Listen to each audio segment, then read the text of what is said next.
are you there? Where are you? Reply to me! Oh, Stephanie. Long time no see. Never mind a long time no see. What do you think you're doing turning down my wedding invitation? You mean you're not coming? Huh? I invited you to my lavish wedding because I felt bad for you being a pitiful reject with no friends. And you have the nerve to send it back with the not attending box ticked? What the hell do you think you're doing? I'm busy that day. It's my wedding day, for heaven's sake. You should be dropping all your plans and rushing at the chance to give me and my fiancé your blessing. Isn't that what best friends are for? Best friends? Who? Me and you, obviously. Did you forget all about how close we were in college? There was you living out your days on campus in introverted solitude with a life less exciting than a pile of rocks. When I, the queen of all extroverts, unparalleled in beauty and popularity, was so kind to shine a beam of hope on your tragic existence and became your friend. You mean you just wanted me to hang out with you to make yourself look better? That hardly qualifies us as best friends. If anything, it just makes you a selfish narcissist. Anyway, Taylor is my best friend. Huh? Taylor? You mean that filthy peasant with no parents who's so poor she couldn't even afford to buy lunch? That Taylor? I'd prefer if you didn't talk about my friend that way. Isn't it the truth, though, lol? Anyway, enough of that. Let's get to business. I want to give you the maid of honor speech at my wedding. What? Plus, you can sing and play piano, right? I heard you were pretty good. I want you to perform for everyone after your speech. No, I made it very clear when I returned the invitation that I won't be attending. My schedule's full up.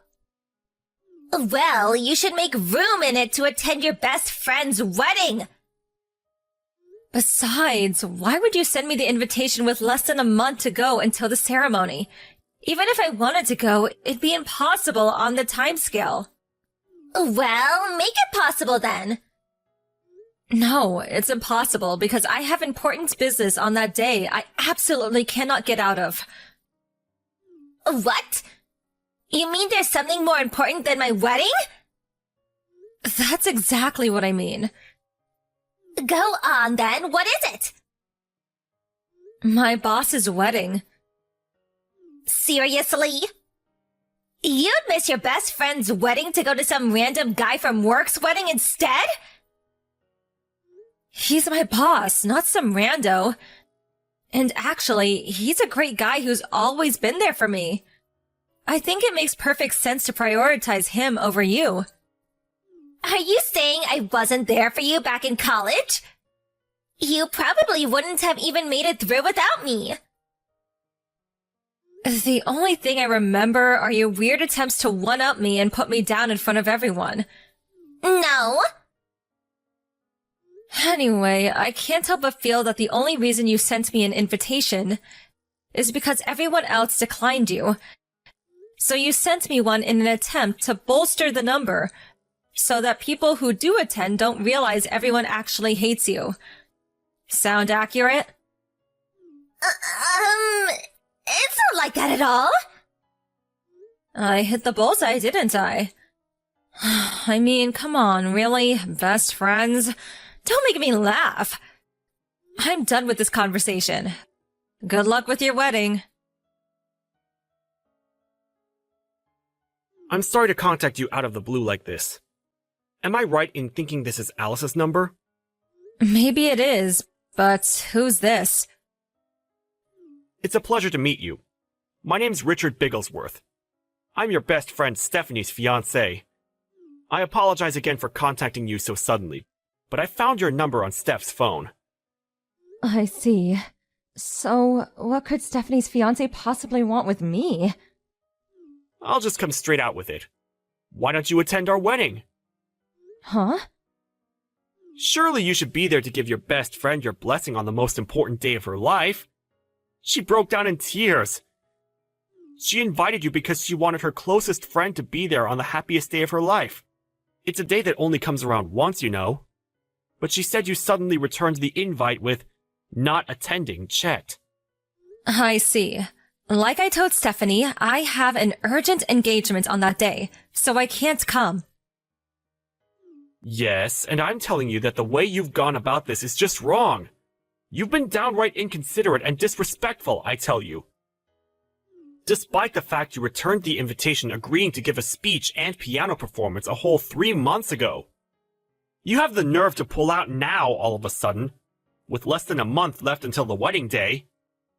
What? The invitation only came last week. Excuse me? Plus, I don't know if it was because she didn't know my address, but it was sent to my parents' house of all places. I immediately sent it back, making my intention not to attend crystal clear. And then Stephanie messaged me 2 days ago.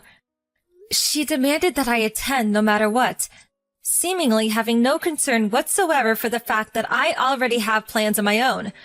That was also the first I'd heard of the speech and piano performance. Obviously, I told her that it was impossible to. Wait, what? None of this makes sense. It's exactly like I said. I didn't even know she was getting married until the invitation showed up at my parents' place last week. Say what now? To think you call yourself a best friend. That's abhorrent. Listen, Richard, you don't seem like a bad guy, so I'm going to explain this to you nicely.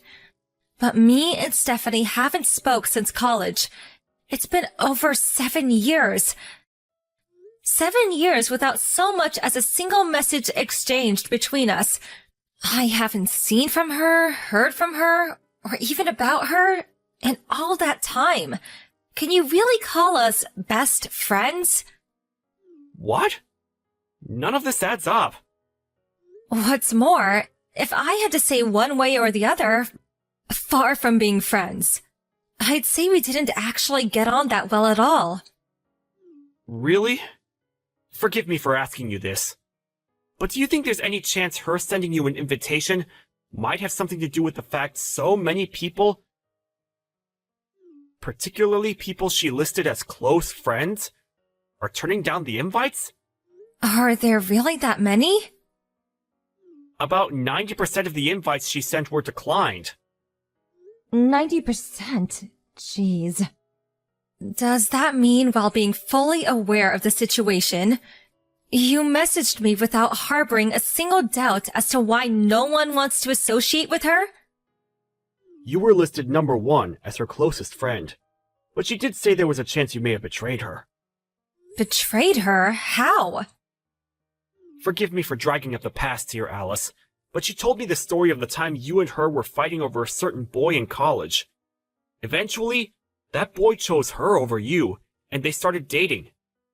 She explained how the two of you made peace a few days later, but she did say there was a hostile atmosphere for a little while because you were jealous. I did think that you holding a grudge against her for what happened back then made sense as a potential explanation for you not coming to the wedding. If you want to hear my side of the story, it sounds like she's playing fast and loose with the facts of what actually happened to suit her ends and manipulate you. I see. What exactly was Steph like during college? I'd appreciate it if you went down that rabbit hole yourself. I hope you don't think I'm being rude, but I have no intention of talking at length about my personal affairs with someone I don't know. I see. I understand. Sorry again for the inconvenience, and thank you for your time.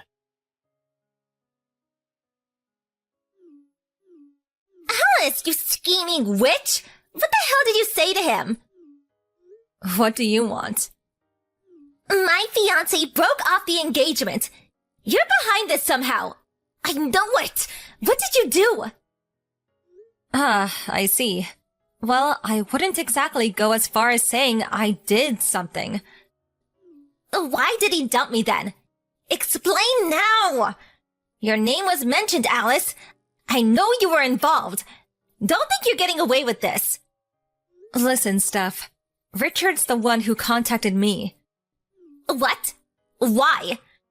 He messaged me out of the blue and started giving me a hard time about not being able to attend the wedding. All I did was explain my reasons why. I also set him straight on the facts that me and you aren't best friends, or even regular friends, or acquaintances, and that, in fact, I've never liked you. After that, I politely requested he did his own research and leave me alone. What have you done? This is awful! Do you have any idea how much damage you've caused? You could have told a couple of white lies for me. What would have been the harm? Aren't we friends? No. Do you have any idea how many people you made cry in my immediate surroundings back then? What? As far as I know, and I suspect there are probably more, firstly, there's my best friend Taylor, my little sister, 2 of my classmates from college, plus 1 freshman and 1 senior, and finally me. That makes a grand total of 7. Every single one of us had our boyfriends stolen by you. When you were on a particularly rotten streak, you had 2 or 3 guys on the go simultaneously.